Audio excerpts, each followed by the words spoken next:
सुप्रभात सभी को। आज मैं आपको साधारण सोमवार व्रत की कथा सुनाऊंगी। तो कथा इस प्रकार है।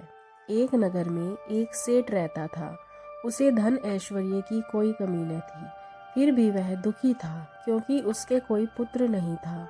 पुत्र प्राप्ति के लिए वह प्रत्येक सोमवार को व्रत रखता था तथा पूरी श्रद्धा के साथ शिवालय में जाकर भगवान गौरी शंकर की पूजा करता था। उसके भक्ति भाव से दयामयी पार्वती जी द्रवित हो गई और एक दिन अच्छा अवसर देखकर उन्होंने शंकर जी से विनती की, स्वामी, यह नगर सेठ आपका परम भक्त है, नियमित रूप से आपका व्रत रखता है, फिर भी पुत्र के अभाव से पीड़ित है, कृपया इसकी कामना पूरी करो। दयालु पार्वती जी की ऐसी इच्छा को सुनकर भगवान शंकर ने कहा, पार्वती, यह संसार कर्म भूमि है, इसमें जो जैसा करता है वह वैसा ही भरता है। इस साहूकार के भाग्य में पुत्र सुख नहीं है। शंकर जी के इनकार से पार्वती जी निराश नहीं हुई। उन्होंने शंकर जी से तब तक आग्रह करना जारी रखा जब तक कि वे उस साहूकार को पुत्र सुख देने के लिए तैयार नहीं हो गए। भगवान शंकर ने पार्वती जी से कहा, तुम्हारी इच्छा है इसलिए मैं इसे एक पुत्र प्रदान करता हूँ, लेकिन उसकी आयु केवल 12 वर्ष होगी। संयोग से नगर सेठ गौरी शंकर संवाद सुन रहा था।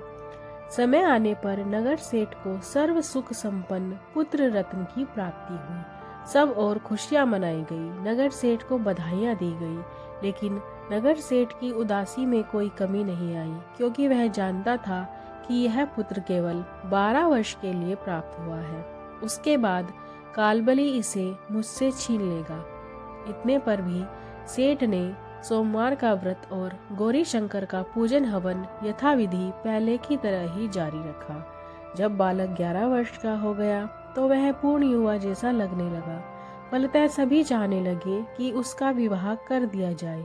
नगर सेठानी का भी यही आग्रह था, किंतु नगर सेठ पुत्र के विवाह को तैयार नहीं हुआ। उसने अपने साले को बुलवाकर आदेश दिया कि वह पर्याप्त धन लेकर पुत्र सहित काशी के लिए कूच करे और रास्ते में भजन तथा दान दक्षिणा देता हुआ काशी पहुंचकर सर्व विद्या में पूर्ण बनाने का प्रयास करे। मामा भांजे काशी के लिए रवाना हुए।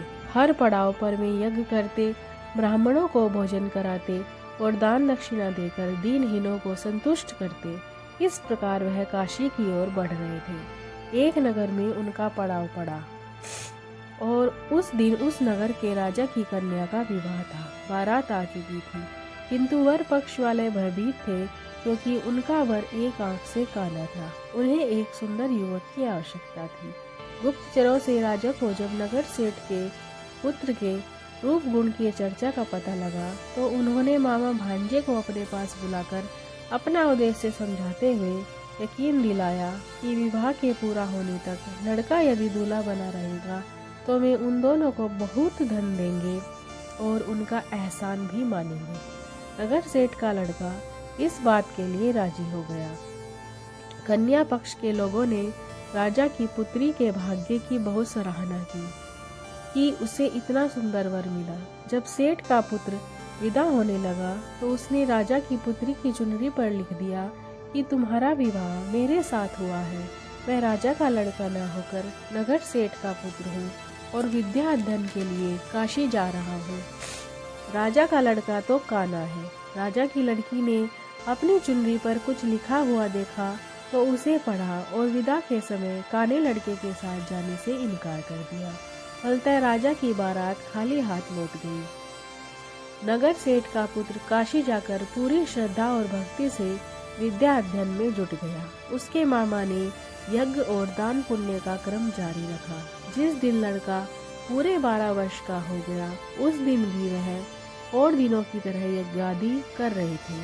तभी उसकी तबीयत खराब हुई। वह भवन के अंदर ही कमरे में आकर लेट गया। थोड़ी देर में मामा पूजन करने को उसे लेने आया तो उसे मरा देखा।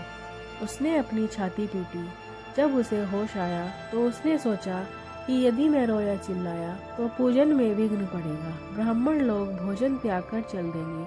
अतः उसने धैर्य धारण कर समस्त कार्य निपटाया और उसके बाद उसने जो रोना पीटना शुरू किया तो उसे सुनकर सभी के हृदय विदीर्ण होने लगे।